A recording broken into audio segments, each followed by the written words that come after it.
Hey guys, welcome back. Like I said, I've got some more videos coming. So this is going to be a mini series of trying to get this Sportster on a journey to 70 mile an hour. Currently it's capped at 65 mile an hour, going about 8,100 RPM. 1318 161 millimeter impeller, Fizzle supercharger wheel. It's an X4 wheel that Fizzle sells for the 260 charger. 60-pound injectors, 4-inch air intake. It's a completely stock motor except for titanium valve spring retainers, and I did change out the valves to Inconel exhaust valves and stainless steel intake valves on it. I think I said I had a Fizzle intercooler on it. It's got an exhaust spacer on it, and then a through-hole exhaust from an RXP 215 from Riva.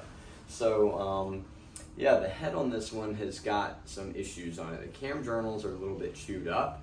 When I bought this boat, it had a supercharger that got locked up in it. So completely rebuilt the motor, but the head was a little kind of scored, but I was like, screw it, man. Like it still turns, you know. We cleaned everything up, got the camshaft to turn freely in it, and it's been running for 3 years with no issues. But I purposely brought this RPM back down to 8,100 on this boat for the future possibility of putting a camshaft in it. And when I originally set it up, it was just an X-Charger stock wheel on it, a 1520 impeller that had been tweaked a little bit, and pretty much everything else is the same. 42-pound injectors, had the external intercooler on it, and I think it ran 65 at like 8,700 RPM. But I didn't want to run that high of RPM all the time with it to do that, and I had people in it, so I started messing around with the idea of putting a 161 millimeter impeller in it. And I knew to do that, I was going to have to change other things up as well. So as soon as I put that on there, obviously that supercharger wheel is not strong enough to turn it. So put the X4 wheel on it. Was running an 83 millimeter Venturi at the time and could only see about 7,800 RPM. I first started out with like an RXTX 300 factory impeller on it. And we saw like, you know, I saw 70, I hate when people say we, because it was just me. I saw like 7,800 RPM, tweaked it a little bit, got it to close to 8,000 RPM.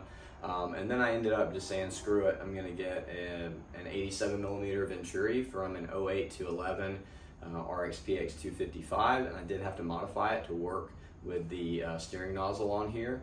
But that did bring up the RPM, and I got it up to around 8,200 to 8,300 with a factory impeller, but I just had it way too tweaked and it just wasn't doing what I wanted it to do. So I put a 1315 4-blade in it, and it was running about 8,250 RPM, hitting 65 mile an hour. But out of the hole, it just was not a very good impeller. If you had too many people in it, and pretty much anything, you got too many people, it's going to cavitate. But even with me in it, if I tried to get on it from the whole shot, it really just it would cavitate. I didn't really like it. So that's where I got the idea to put a 1318 3-blade in it, and once I did that, RPM was down at 8,100 RPM, sometimes 8,150, and did still see 65 mile an hour.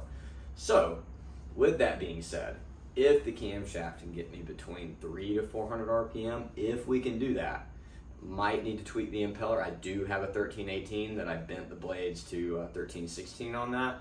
Might be able to get the RPM where we need it to be, and that impeller will still have the correct root angle that I need to be able to get enough propulsion out of it. So if we can get to 70, it's going to be great. I mean, even if it hits 68, hey man, this thing's going as fast as a factory, 300, 325 will without a governor delete on it. And I think that's pretty impressive for an almost 20-year-old boat. So yeah, we're going to get right into it. So the first thing I'm going to do is just go ahead and remove the jet pump. You guys can go through my videos and see how to remove the jet pump from the boat on here. So I'm not going to record that. And we're going to drain the coolant on it, and I'll move on to removing some other stuff on the inside of the engine bay. But enough of my yapping. You guys have got my backstory like I always like to do with things, and let's get into it.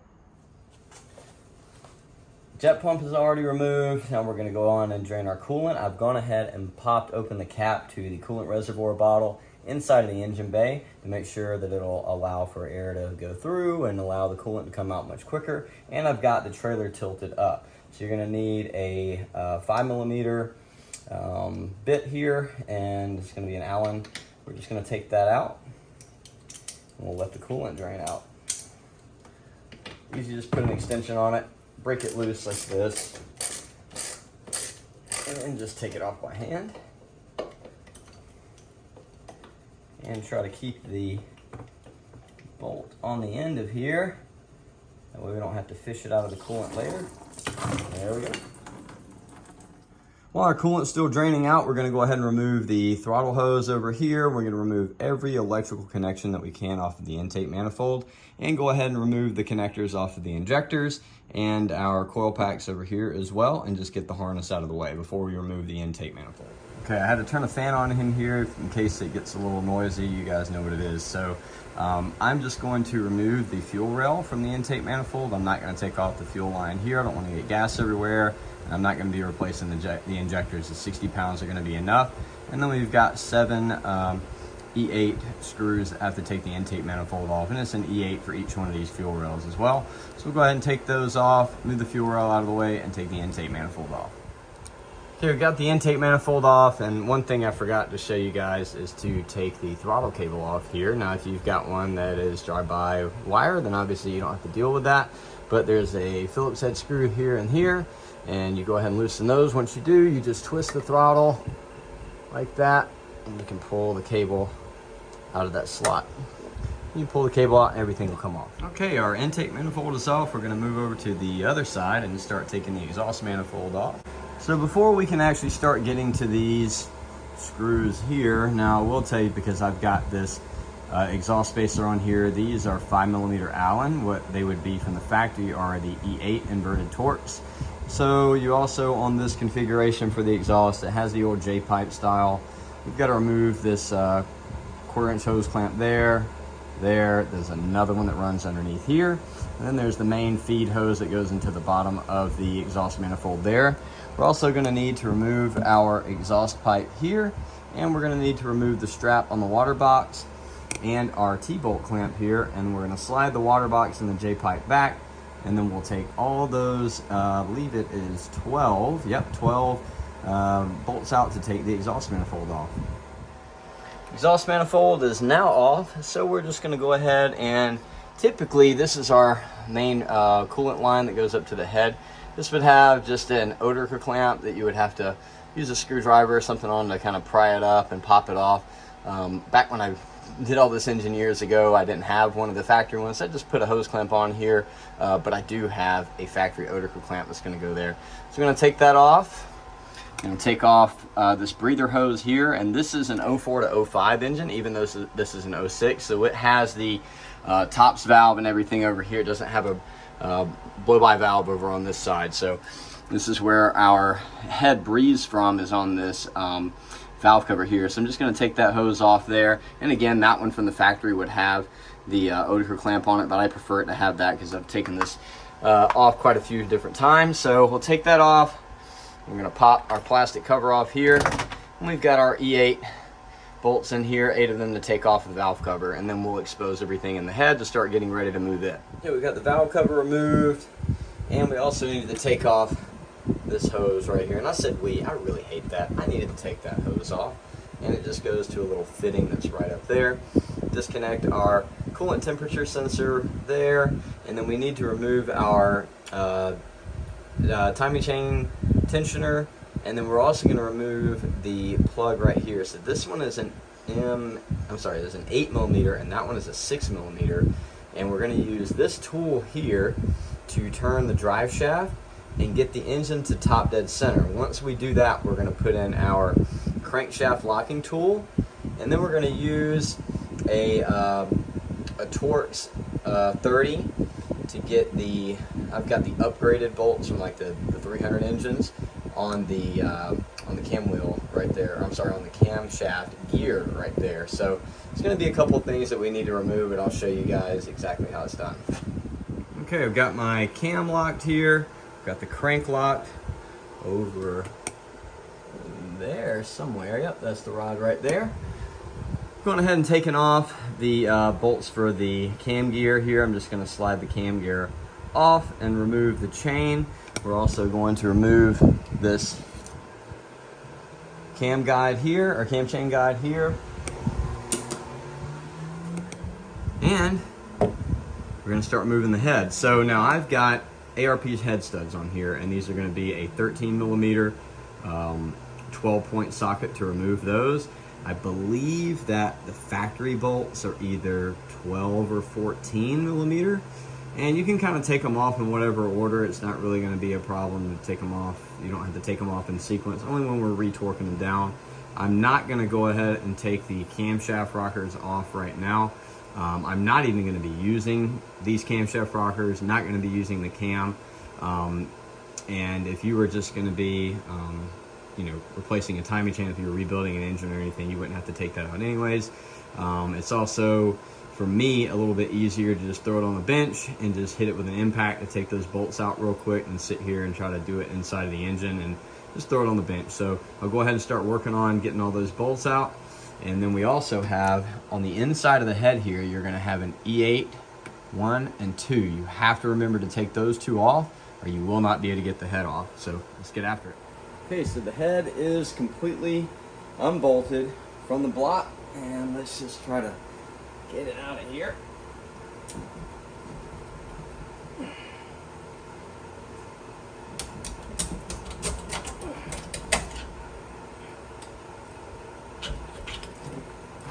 There we go. Okay, so the head's out. Now I'm just going to take out the rockers. I've got an E10 1/2-inch adapter. Just going to throw it on my impact here, if it will fit.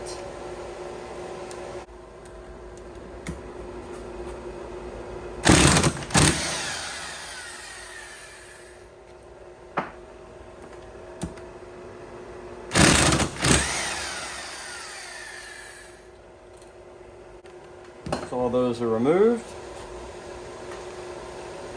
Now, again, I'm only doing this with that because it's an old head. I'm not going to reuse anything out of here except for the springs and retainers, and you know, if you were to strip one of the bolts out, and then you'd be kind of screwed. So if I was to do anything here, I've got extra springs and I could get a set of retainers, so I didn't really care.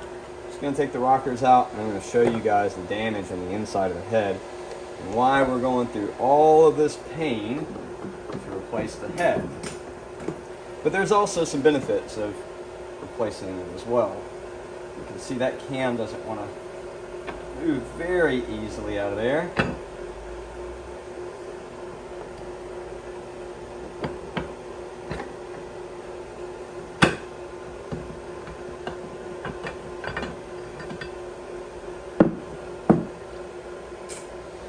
Let me see if I can't get some good light here on this for you guys. Let's see, I'm gonna have to zoom in real quick.